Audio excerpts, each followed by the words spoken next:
the reason I bring up the culture, company culture, is because it actually happened to me. In the past life, I used to work for BP Oil, which is BP Oil is just as bad as any pharmaceutical company. Yeah, like obviously with where was it? The oil leak. They had this massive oil leak when a drilling platform in the middle of was it the Atlantic Ocean? I don't know. Well, off of the East Coast, of and basically the biggest oil spill ever. Environmental disaster, the entire coastline of the U.S. and everything in the Caribbean, like it was all just oil. And I remember, like, I went to work for BP, and this is years after the fact. And mind you, I'm working in a BP, factory in Belgium, so we don't have any, like, we're not Americans. So you would figure, like, we're just here to do our job and whatever. And I remember after like working there for a few months, I would mention the oil spill. And it was so absolutely fascinating and weird to see the people's reaction, like how awkward it's like, no, you do not talk about it. Like, I remember thinking, are you guys fucking kidding me? Like, first I thought they were joking, but it was just like, no, you didn't talk about it. And I remember that I mentioned... But it's weird why they feel so connected to it. Is because so weird. They're totally not to blame for it. It's somewhere totally different. It's so weird. It's like total different location. I mean, I don't get it. Shout out to BP for creating a very good company culture that includes all their employees. Clearly, they were successful at creating a culture that feels like, it's us against them. And because I remember at the time there was like an article about it. That's why I talked about it, at the job about something. I completely forgot the general premise. But I remember my boss going, well, look, listen. I'm not saying we didn't do anything wrong, okay? Yeah, okay. Mistakes were made. All I'm saying is, I have never seen a pelican that was able to fly 15,000 miles in one day. And so he was referring, back then, there was this epic picture of a pelican drenched in oil. And this kind of became like the mascot of the whole story. Yeah. This beautiful bird being covered in oil. Yeah. And that was like on papers everywhere. And his thing was like, what do you mean? You didn't hear? So they saw the same pelican. At noon, he was on the coast of, like, let's say, Boston, and then 4 hours later, he was, in Mexico. Like, I'm just making these places up. But his point was like that the media, they only had one picture of a bird, and they kept using this bird and putting it in different geographical locations to like overstate the impact of the spill. And I remember looking at him like, that was the moment when I stopped respecting him as a man and as a boss, because I was still early in my process, and I was looking at him like, right, okay, I see. So you're completely in denial. Yeah, and just like it's kind of like,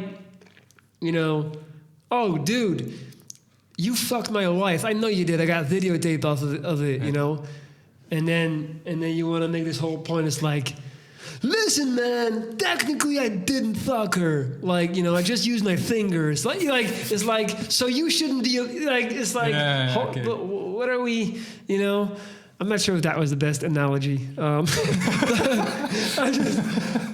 literally just saying the first thing that comes off through my head. But, like, it's just like, it doesn't matter. It doesn't matter that they used the same fucking, like, it was a good picture, man.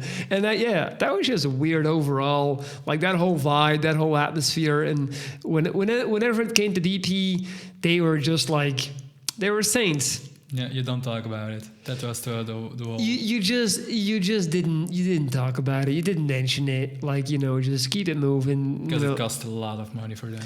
And because they fucked up the, like, dude, dozens of animal species became extinct due to that. Because I recently heard that Trump gave his permission to drill holes in Alaska, so in the Antarctic for oil also again. However, apparently it's something that's probably not going to happen because it's way too risky out there, and also there is a lot of protests from the environmentalists against it. So probably no oil company will risk doing it because the Antarctic it's really hard surface to do oil borings. Yeah, like drillings. Yeah. Drillings, yeah. So it probably wouldn't happen, and I think in every legislation of the president, it gets reversed. So then probably now Biden is going to reverse that judgment again.